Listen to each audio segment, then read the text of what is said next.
la música diegética y la música extra. Durante los últimos años he estado estudiando, reconociendo, identificando y buscando todo lo que puede abarcar el concepto de la diégesis en el cine. Y me he encontrado con un montón de cosas que quiero compartir hoy contigo. Ahí te va.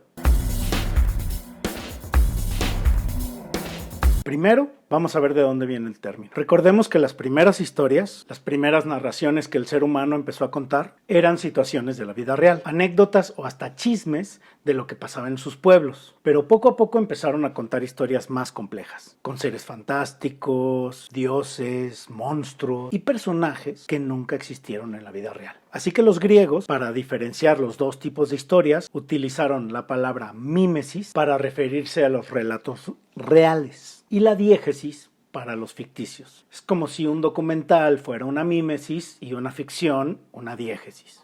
Aunque también se le suele llamar mímesis a la representación de la diégesis, o sea, a la puesta en escena, lo narrado y lo actuado. Y nació así la diégesis narrativa, de la cual hablaron Platón y Aristóteles, que también establece todos los acontecimientos narrados y los elementos que conforman una historia. O sea, la diégesis establece los límites de la narración. Esto es, por ejemplo, en la Odisea, en su diégesis pueden haber cíclopes, gigantes, sirenas, monstruos marinos, etc. O incluso los poderes de Aquiles en la Ilíada son elementos que se incluyen en la lógica de la narración para que ésta funcione, o sea, su diégesis. Muchos siglos después, Gerard Janet lo definiría de la siguiente manera. La diégesis es el universo espacio-temporal designado por el relato. ¿Vamos bien? Después apareció la figura del narrador diegético y el narrador extradiegético. Muy sencillo. El narrador diegético participa en la historia, es parte de la narración, y el extradiegético no. Un ejemplo de cada uno sería Red, el personaje de Morgan Freeman en Shawshank Redemption, es el narrador de la historia de Andy Dufresne, es su compañero en la cárcel y obviamente es parte y muy importante de la historia. En cambio, el narrador en Amélie es una voz, la de André Dussolier, pero no es un personaje que aparezca en la historia. Red es un narrador diegético y la voz de Dussolier es un narrador extradiegético. ¿Y la música diegética en el cine? Bueno, pues la diégesis cinematográfica no se reduce únicamente al uso de la música. Obviamente adopta el amplio concepto de la diégesis de Platón, de Aristóteles y de Genet, pero lo podemos elaborar todavía más. Ahí te va. Hemos acordado que la diégesis es la relación entre tres elementos que son muy importantes: el espacio, el tiempo y la acción. Empecemos explicándolo con la música, que es el elemento dentro de lo cinematográfico que más reconocemos como diegético o extradiegético. En una película, cuando la música se escucha en el espacio durante el tiempo en el que transcurre la acción, le llamamos música diegética. Por ejemplo, cuando Star-Lord llega al planeta ese donde tiene que recoger un artefacto en Guardianes de la Galaxia, se pone unos audífonos conectados a su Walkman para escuchar Come and Get Your Love, la música que lo va a acompañar. O cuando Luke y Obi-Wan llegan a la cantina de Mos Eisley a buscar a alguien que los lleve a Alderaan, en el bar hay un grupo tocando y la música se escucha evidentemente. Pero cuando el emperador llega a la Estrella de la Muerte en el Regreso del Jedi, se escucha la marcha imperial. Y en ningún momento vemos a un grupo de Stormtroopers tocando violines, chelos o trompetas. Ni siquiera sabemos si en la Estrella de la Muerte tienen instalado un sistema de sonido o de bocinas de donde emane la canción grabada, como en los centros comerciales o los supermercados. Entonces, en Guardianes de la Galaxia y en la cantina de Mos Eisley, la música es diegética. Está en la acción, está en el espacio y en ese momento. Mientras que en la Estrella de la Muerte es extradiegética. Esta aplicación de la diégesis cinematográfica es muy sencilla y por eso es quizás la más reconocida y reconocible. La podemos identificar muy fácilmente. Pero hay otros elementos del lenguaje cinematográfico que también podemos relacionar con la diégesis. Los movimientos de cámara, el montaje, el espacio cinematográfico. Con los movimientos de cámara tenemos los famosísimos planos secuencia. Estos planos largos sin cortes que acompañan una acción continua en un espacio determinado. Incluso si los planos secuencia tuvieran cortes invisibles, nos dan la sensación de un desarrollo diegético, de continuidad de la acción en un espacio y tiempo determinados. El famoso plano inicial de C de mal, lo primero que nos muestra es cuánto va a durar el plano secuencia, con el detalle del temporizador de la bomba. Y ahí empieza todo el movimiento de cámara que acompaña a los personajes para dar paso a toda la acción y a toda la tensión que se va a desarrollar en las calles de un pueblo fronterizo entre México y Estados Unidos. O en la serie Chernobyl tenemos a los soldados desesperados arrojando escombro desde el techo de la planta durante 90 segundos. Otro plano secuencia que contiene la relación entre el espacio, el tiempo y la acción. Son planos secuencias diegéticos. En el montaje tenemos varias técnicas que nos ayudan a dar continuidad o a simular que una acción es continua, incluso teniendo diferentes planos o tiros de cámara, y que pueden apoyar a la relación espacio, tiempo y acción. El montaje puede entonces apoyar a la diégesis. Pero ahora viene algo que a mí me parece súper interesante, que es el rompimiento de la diégesis. Esto lo podemos observar desde la literatura, sobre todo en la contemporánea. Dos ejemplos. En La niebla, el autor Miguel de Unamuno nos relata la historia de Augusto Pérez, quien, spoiler alert, cansado de su desafortunado destino, decide ir a buscar al mismísimo Unamuno para reclamarle el haber escrito la historia de esa manera. Unamuno pasa de ser un narrador extradiegético para formar parte de la historia de Augusto, una historia que él mismo está escribiendo. Rompe la diégesis.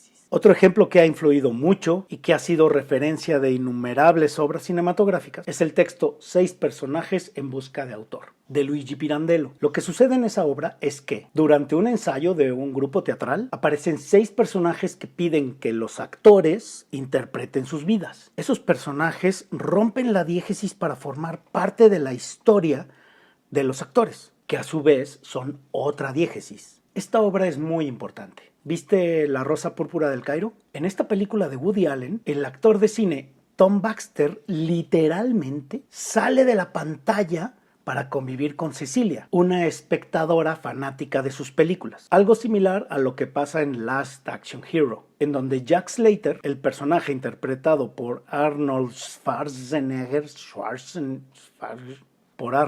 Jack Slater mete a Danny, un joven aficionado, a vivir sus aventuras en sus películas. Tom Baxter y Danny rompen con la diégesis narrativa. O por último, el caso de Stranger Than Fiction, en donde Harold Crick es un personaje de la escritora Kay Eiffel que se entera que al final del libro va a morir.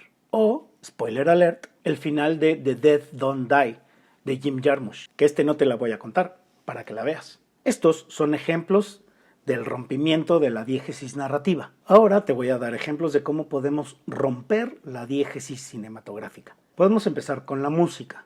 En Azul, de Kieslowski, escuchamos constantemente la pieza que el difunto marido de la protagonista, Julie, compuso por encargo antes de morir. En varias ocasiones la escuchamos de manera extradiegética para apoyar la idea de todo lo que Julie está sintiendo. Y está la escena de la alberca, donde Julie escucha la música, pero es extradiegética. La escuchamos nosotros y la escucha ella, pero no hay nadie interpretándola. Ni siquiera hay alguien más dentro o fuera de la piscina. Pero lo interesante es que cuando Julie se vuelve a sumergir en el agua, la música también se hunde.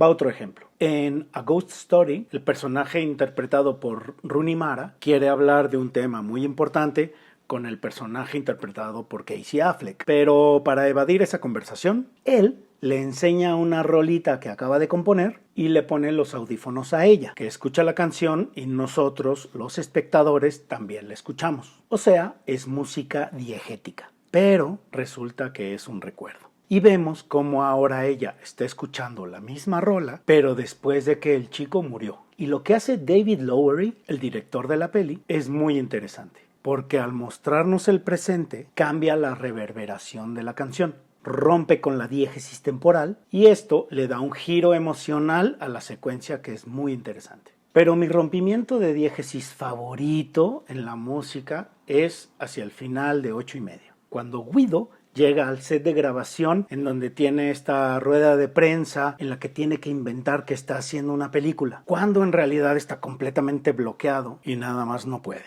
Pues fíjate lo que hacen Fellini y Nino Rota. Cuando bajan a Guido del coche, escuchamos música que parecería extradiegética. Suenan varios instrumentos de cuerdas, algunos metales, un órgano y una batería. Hasta que vemos a Guido pasar por detrás de un escenario donde hay un grupo tocando. Incluso la batería suena exactamente cuando la escuchamos. Y entonces la música ya está integrada en la acción. Por lo tanto, es música diegética. Pero es Fellini. Si nos fijamos detenidamente, los instrumentos que aparecen en el escenario no coinciden con los que escuchamos, excepto la batería. ¿Fellini y Rota nos están engañando?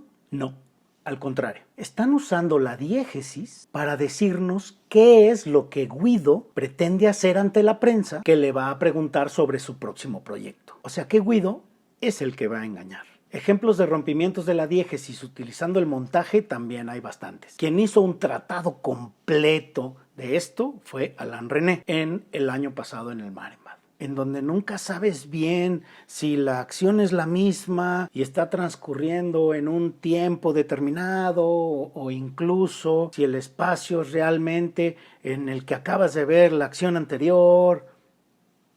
Utiliza la diégesis para generar esta sensación de confusión ante los recuerdos. Otro gran maestro del rompimiento de la diégesis utilizando el montaje es Satoshi Kon, sobre todo en Paprika y en Perfect Blue. Por cierto, en Millennium Actress, durante toda la película, hay un rompimiento de la diégesis narrativa, ya que los reporteros literalmente entran en los recuerdos de la actriz, interactúan con ella e incluso modifican la narración. Tanto Resnais como Satoshi Kon también utilizaron los movimientos de cámara y el espacio cinematográfico para romper con la diégesis. Regresando al rompimiento de la diégesis con el montaje, tenemos la grandiosa escena de The Devil Wears Prada, en donde el director David Frankel utiliza los cortes invisibles para realizar un montaje acumulativo en el que Andy Sachs, el personaje de Anne Hathaway, va evolucionando en el mundo de la moda mientras escuchamos Vogue de Madonna como música extradiegética. Otro director que se caracteriza por el rompimiento de la diégesis y las maneras que utiliza para romperla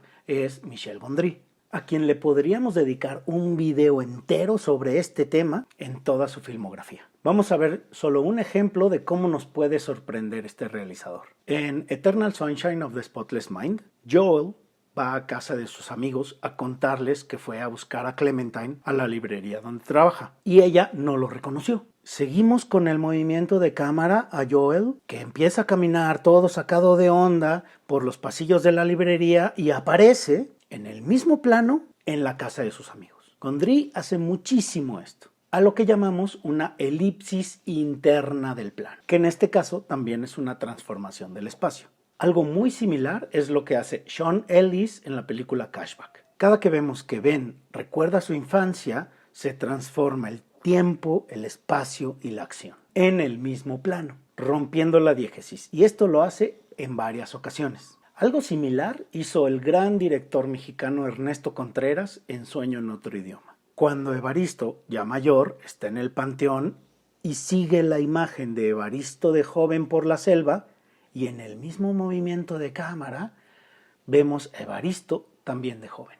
Y el último ejemplo, que a mí me gusta mucho, es lo que hace John Carney en Sing Street. Connor está componiendo una rola con Eamon a altas horas de la noche en la casa de este último. Ellos dos solos. Connor empieza cantando It's 2 o'clock on the edge of the morning. She's running magical circles around my head. Y justo después la cámara empieza a girar. En el mismo plano vemos cómo amanece y cómo los demás integrantes de la banda ya están ahí tocando ese rolón. La continuidad temporal se rompe y con ella la diégesis. Espero que este video haya aportado algunos elementos que nos puedan ayudar a entender de manera más profunda la narrativa cinematográfica, para poder disfrutar más de la percepción de las películas. Si te gustó el video, regálame un like, y si te gustaría ver más contenido como este, suscríbete al canal, que por cierto se llama Música Diegética, pero en el que podemos hablar de cualquier tema que tenga que ver con el cine. Nos vemos en la próxima, y que la fuerza te acompañe.